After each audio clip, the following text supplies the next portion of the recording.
Peter, thank you for joining me today for this interview. And I know that you have got some good things to say to us.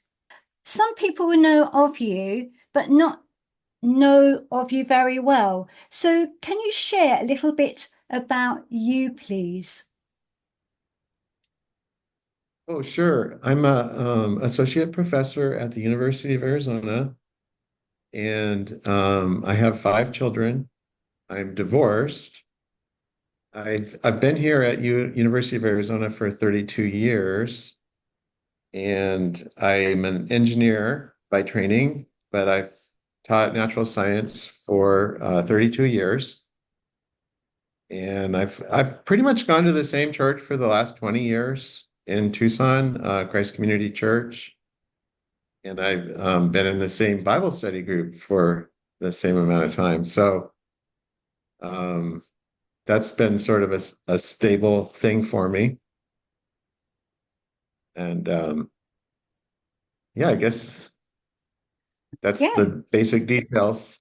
that's lovely. And Peter, I have to say, as you are like a scientist, I have to say, I can't say I'm particularly scientifically minded, although Paul, my husband, is really, and he loves your work and he loves listening to your YouTube videos and your books. And then he comes back and shares some of those with me. Now, Peter, what I'd really like to know is how did you find faith in God? Or do you feel that God found you? I was not looking for God at all at the age of 16. One time I asked my mom if there was a God when I was around 8, and she said yes. So that was my spiritual training. And I lived in Northern California, near this bridge in the background, the Golden Gate Bridge. But I was inland in Sacramento. And I had just no spiritual interest at all, just, living my life. And then somebody invited me to a Young Life Club. And I went. Young Life was an organization that reached out to high school kids, non-Christian high school kids. That was their goal. So I qualified for that.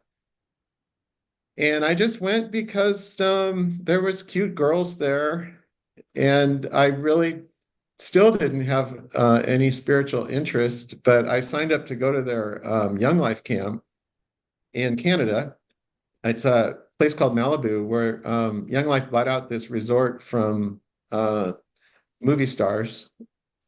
And so it was a beautiful place. It's on a fjord up in Canada, right over like an inlet to another fjord. It's one of the most beautiful places in the world, people say. And then even at the camp, I didn't really feel called to follow God. I just listened to the messages. I was very impressed with the people there, their love. Hmm. There's a thing called Say So Night where you stand up and say if you want to become a Christian. And I did. I felt like 100 feet tall. I just felt like sin was off my shoulders. And then I went outside. I felt very close to God because they have people go outside and pray. And so I was on a rock looking up at the stars. I would say that's when I became a Christian. So, how God was involved in that, I don't know. But just at that very moment when I stood up, I think God was really calling me. And And then I went back to Sacramento. I didn't know I was supposed to go to church or anything, but somebody from another Young Life Club called me up a few months later and invited. My Young Life Club closed at my high school that May before the summer. So anyway, I didn't have any connections, but I did meet somebody at the camp who called me and invited me to a different Young Life Club in Sacramento. And I just started going to that and started going to Bible studies and church and got to know more about God and faith. So Yes. that that's pretty much my story. Yeah, and what a fantastic story as well in your journey. And it seems to me, Pete, that God found you. And Psalm 14, verse 2 says, "The Lord looks down from heaven on all mankind to see if there are any who understand, any who seek God." And you lay on that rock and you looked up at the sky, and it sounds like this is where you had your personal encounter with the Lord, where it began. So, moving on, now you are this professor in science. How do you, how does your faith, would you say, and science come together in your daily practice life as a Christian? Um, well, I would say that attending like the church you and Paul run and going to my church, although I haven't been going to church recently, I've been watching on Zoom. Yes. Um, and going to Bible studies is really where I grow in my faith. Um, I would say that as I've looked into science and seen how I believe Moses' writings are supported by natural history, and it indicates the divine inspiration of Moses. I know a lot of people don't agree with that, but as I've sort of looked at it over time, I keep seeing agreements between what Moses wrote and what natural scientists are saying. And so I've gained this confidence that anything that Moses wrote has archaeological or scientific support or geological support. And so I just have this confidence in that. And I would say that I had doubts, a lot of doubts as a young Christian, but I don't have doubts anymore. I'm very convinced of the divine inspiration of the Bible, of the New and Old Testament. And at least that's one thing I don't struggle with anymore. Yeah, I think faith and science probably do come together. And I think some people can be, shall we say, skeptical. Maybe some people actually wrestle with that. And you said earlier that you sort of sense God, and it seems like God had really touched your heart. And I can see that you live out your faith. And I can see that the Lord has done a wonderful work in you, and that's evident. And God can use your research, which He can like solidify, shall we say, your faith. And science is evidence based, but faith is spiritual sight. And you mentioned about Bible study being important to you, and I would totally agree because it's a good way to mature and grow as Christians. And we do that, like you said, we church online, like on Zoom, or maybe go to church to hear a Bible study. And it's important because we want the Holy Spirit to speak to our hearts and to minister to us and hear God's truth. And I do like this quote from C.S. Lewis, who said, "I believe in Christianity as I believe that the sun has risen, not only because I see it, but because by it I see everything else." So, Pete, have you furthered your faith through your work as a scientist, would you say? Yeah, I think I've kind of answered that in the last question, where I just have this very solid faith in the Bible by looking at science and comparing it to, um, mostly I've been looking at what Moses wrote, the first five books of the Bible. Yes. And, um, but I would say like the prophecies about Christ, seeing how those were fulfilled. That's very important. And, that was a big emphasis in the New Testament that they were tying Christ into the prophecies about the Messiah. So, yeah, I would say that for me, science and faith are integrally linked, Yeah. but I don't feel that I needed science at all. I mean, science is just one part of the Bible, and I didn't become a Christian through science, nor do I grow through science. It just helped me with my faith Yeah. I think that's and wonderful. confidence. Yeah, exactly. So basically, I mean, do you have a strong opinion about the book of Genesis? Yeah, so I was teaching natural science, and I had read a book by Hugh Ross on day-age theory. He's a Christian that writes about science and faith. And so I was open to the idea that the Bible might agree with science.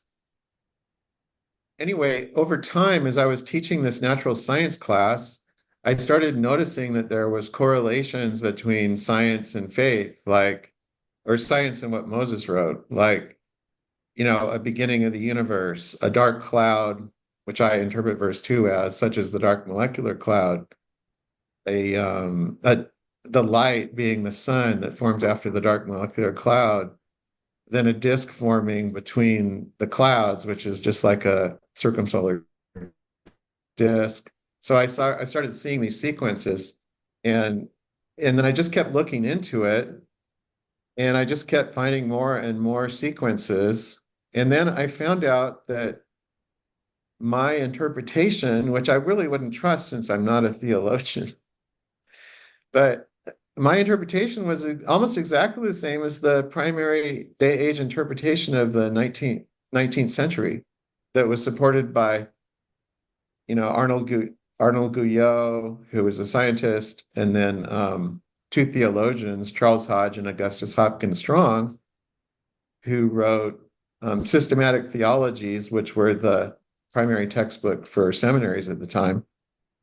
So that really gave me a lot of confidence because here Yeah. were these theologians who said almost exactly what I had concluded about the meaning of the verses. And so, anyway, the interesting thing too is that there was a lot of theological complaints against Guyot, against his theory in the 19th century. And if you look at those complaints, you can see that they're basically the complaints are based on the errors in 19th century science. Okay. And so Guyot's interpretation was thrown out at the beginning of the 20th century, not just for that reason, but they also went away from the nebular hypothesis incorrectly. Then it really didn't look like there was any correlation. But Right. if you look at their specific complaints, like the light of day, they said, well, the light of day must be the sun. But Guyot thought the light was the center light of the galaxy. Hmm. So just things like that, where now the light of day is the sun, that the sun formed in the dark molecular cloud. It wasn't some Milky Way spreading out and then the light particles forming the solar system. It was just pretty much exactly like Moses wrote. Yes. So, Yeah, that's so it's been, amazing. yeah, it's really interesting. To me, that's like the best proof is Yeah. that the specific complaints of the 19th century are answered by 21st century science and shows that it wasn't Moses who was wrong, it was 19th century natural science that was wrong. Yeah. It seems to me, Pete, that the Lord has divinely opened your eyes as well. So, what do you think of someone who calls themselves an atheist? Well, um, I work with a lot of people from different perspectives at the university, and I'm very used to people having differing opinions on things.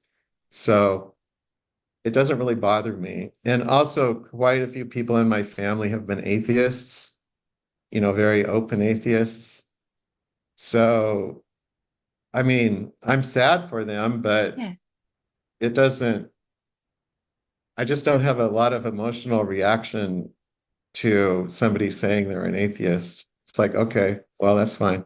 Yeah. Do you pray for them? Um, Let me think. Yes, I do pray for the people I know who are atheists. Um, but I wouldn't just say I meet an atheist and I pray for them. No, You know, I no, wouldn't I wouldn't say that. I probably should, but I I wouldn't say that I pray for atheists when I hear that they're an atheist. no. And it's good to know that the Lord can change lives. I know my own father was an atheist, and somebody prayed for him for 20 years. And my sister and myself, we often prayed for my own dad.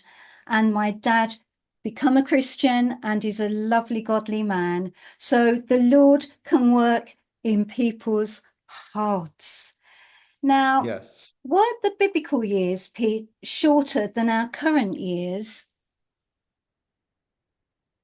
Well, I'm not sure you exactly know what you mean by that question, but I do believe that the days of creation were ages of time, and that was something that was very popular in the 19th century. Most Christians believe that, and because the word day can mean age, it can mean a length of time, not just 24 hours.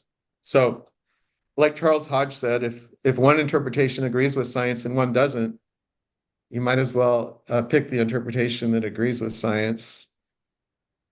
And then if you're referring to the later chapters in the books of Genesis where genealogies are based on, or the timing of everything, the chronology is based on genealogies and lengths of kings' reigns. I interpret those literally because I think that Adam and Eve were created in 5800 BC, which was the traditional date of the creation of Adam and Eve for the church fathers, and up until basically the Reformation. And then, the greatest flood in Mesopotamian history was in 3500 BC, the Great Earth Flood. I know a lot of people don't agree with that, but um, there was there was a borehole study throughout Mesopotamia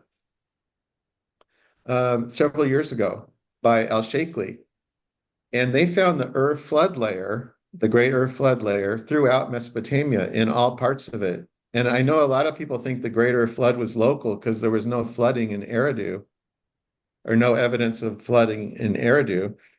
But Eridu was like um, this place next to a slope, and there's never siltation there. It's just not an area that floods.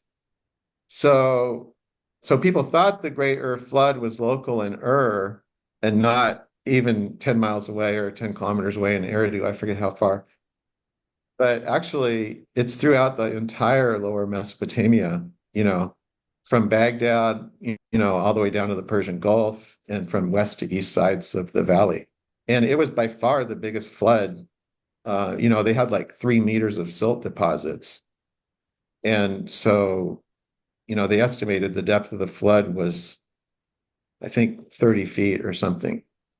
So anyway, there you have the date, Moses' date of the flood, agreeing with the Great Ur flood, the date of the Great Ur flood.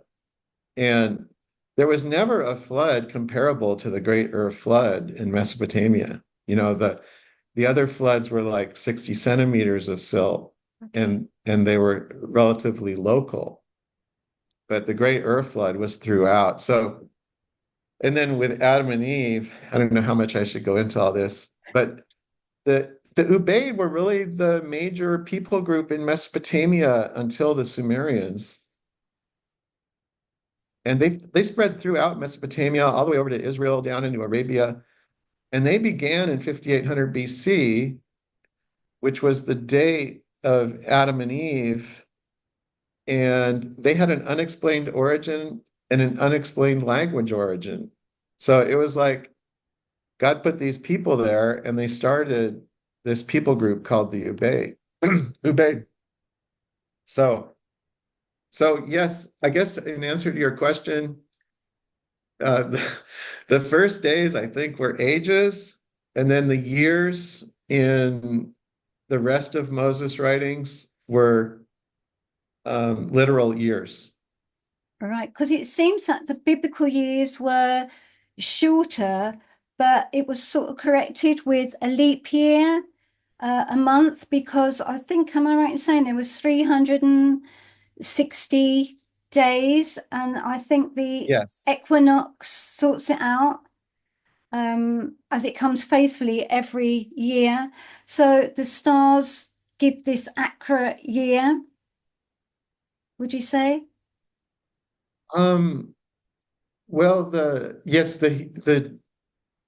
ancient Hebrews did use a 360-day year. Yeah, I have not looked into how that was corrected to the 365-day year. I think I've looked at it a few times, yeah, but it doesn't seem to have been a big issue with respect to timing, you know, like there's a few dates for the Great Earth Flood, mm, 3500 BC to 3600 BC. So there's also that 3% error there, just like there's like a 1.5% error in the 360-day versus yes. 365-day year. So um, I haven't thought that was a big deal. No, okay.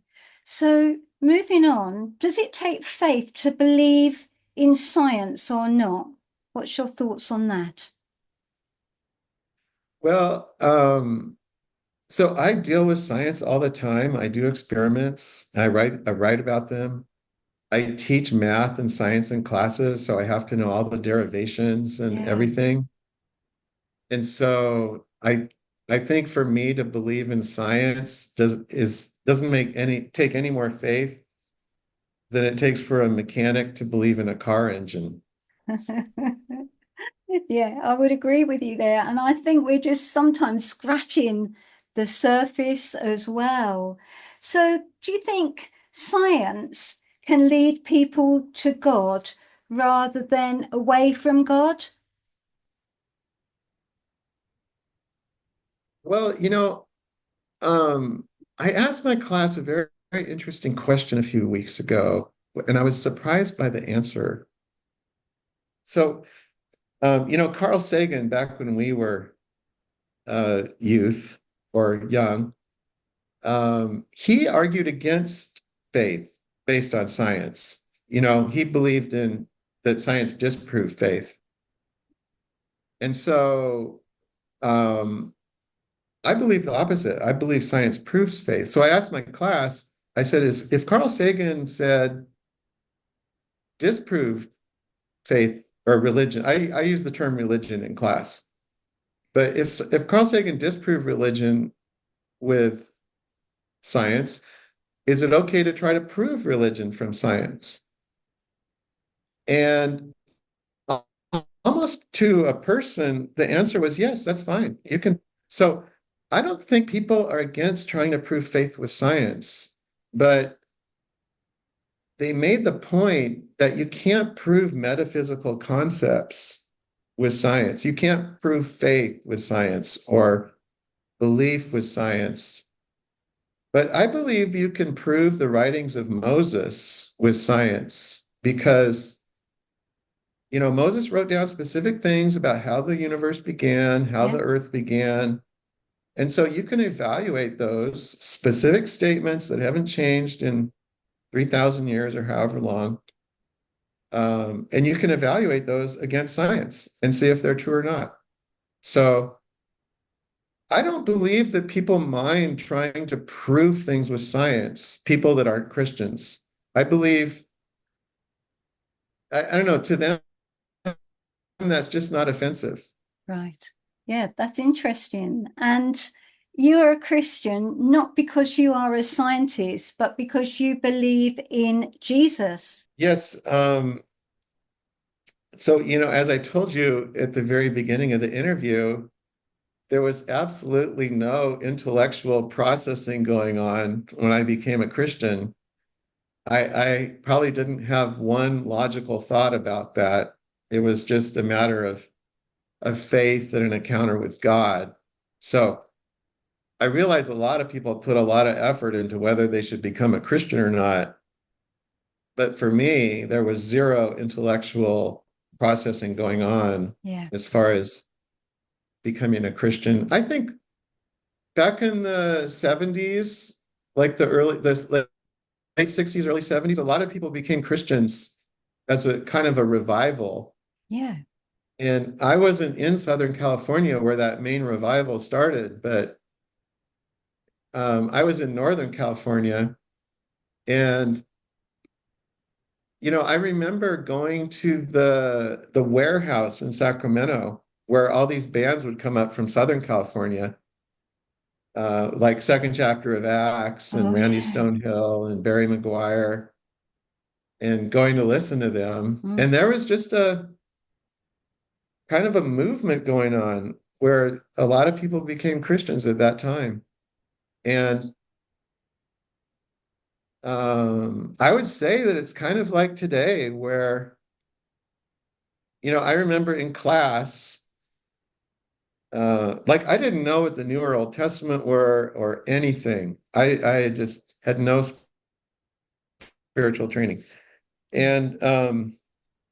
And I remember in class, teachers sharing pictures of marijuana that they went and visited or were growing, or Yeah. actually pictures of marijuana farms they visited. And, you know, I just had, I hate to say it, I'm sure I had some ethics, but I had like zero, zero ethics.